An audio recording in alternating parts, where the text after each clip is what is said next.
তোমাদের একটা ফানি গল্প শোনাই। তো যাদের মন খারাপ আছে অবশ্যই মন ভালো হয়ে যাবে, এটা আমি কথা দিতে পারি। যদি হাতে কয়েক সেকেন্ড সময় থাকে তাহলে আমার গল্পটা শুনে যেতে পারো। তো ছেলেটার নাম সুঙ্কু। তার সমস্যা একটাই, সে ইংরেজিতে কথা কইবারই পারে না। কিন্তু ম্যাডাম তো রেগে মেগে পুরো আগুন।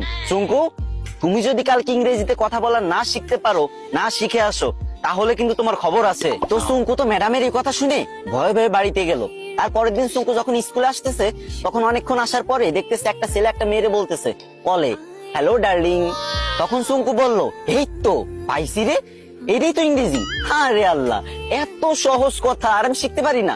যাক, এটা আমি মুখস্থ করে নি। তো সুঙ্কু মুখস্থ করে নিল, হ্যালো ডার্লিং।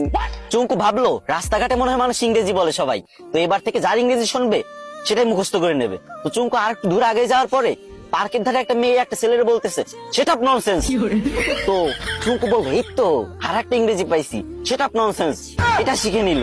চুঙ্কু তো মহা খুশি, ভাবতেছে মনে মনে, কি রে, আমি দুইটা ইংরেজি শিখে গেছি, আজকে তো ম্যাডাম আমার কিছু কইতে পারবে না। আর একটু আগে যাওয়ার পরে বাস থেকে লোক নামবে, ঠিক আছে, তো সুপারভাইজার বলতেছে লেডিস ফার্স্ট, লেডিস ফার্স্ট।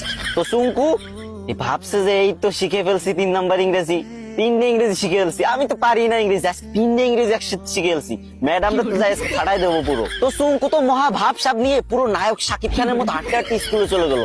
স্কুলে যাবার পর যখন ম্যাডাম ক্লাসে আসলো, তখন সবাই দাঁড়ায় বললো, গুড মর্নিং ম্যাম। তখন চুঙ্কু তো ইংরেজি শিখছে এবার, তো চুঙ্কু কি বলবে? চুঙ্কু বললো, হ্যালো ডার্লিং। এই কথা শুনে ম্যাডাম তো পুরো রাইগে ম্যাগে ফায়ার। ম্যাডামের কান, নাক, চোখ, মুখ সব জায়গাতে আগুন বেরোচ্ছে, আরো কোন জায়গাতে যে আগুন বেরোচ্ছে কোনো ঠিক নাই, ঠিক আছে। তো চুঙ্কুরে বললো, হাউ ডেয়ার ইউ। চুঙ্কু বলছে, সেটা ননসেন্স।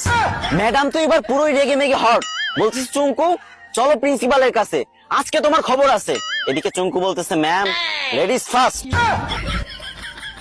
গাইস, তোমাদের হাসানোর জন্য মেয়েদের থেকেও বেশি ন্যাকামি করতে হয়। তো তোমরা হাসছো তো, মন ভালো হয়েছে তো, কিন্তু আমার কিন্তু কষ্ট হয়েছে অনেক, গলাটা পুরো ভেঙে গেছে। তো এখন কান্না মুখ নিয়েই বলতেছি, আমার আইডিটা অনেকদিন ধরে ফ্রিজ, আমি অনেকদিন ধরে ভিডিও করি না, তাই তোমরা আমার ভুলে গেছো। এখন থেকে নিয়মিত ভিডিও আপলোড দেবো, আর তোমাদের মাঝ থেকে যাব না, বিশ্বাস করো। প্রত্যেকদিন আমি ভিডিও দেবো, 3, 4, 5, 6টা করে ভিডিও দেবো প্রত্যেকদিন। তো প্লিজ তোমাদের কাছে একটা দাবি, ছোট ভাই হিসেবে এই ভিডিওতে একটা শেয়ার করে দিবা ভিডিওটা। না মানে তোমাদের হাসালাম, এখন কান্না মুখ নিয়ে বলতেছি, যদি একটা শেয়ার করে দাও অনেক খুশি হবো ভাই। শেয়ার করে একটা কমেন্ট করো যে আমি শেয়ার করছি, আমি দেখতে চাই যে কারা আমার ভালো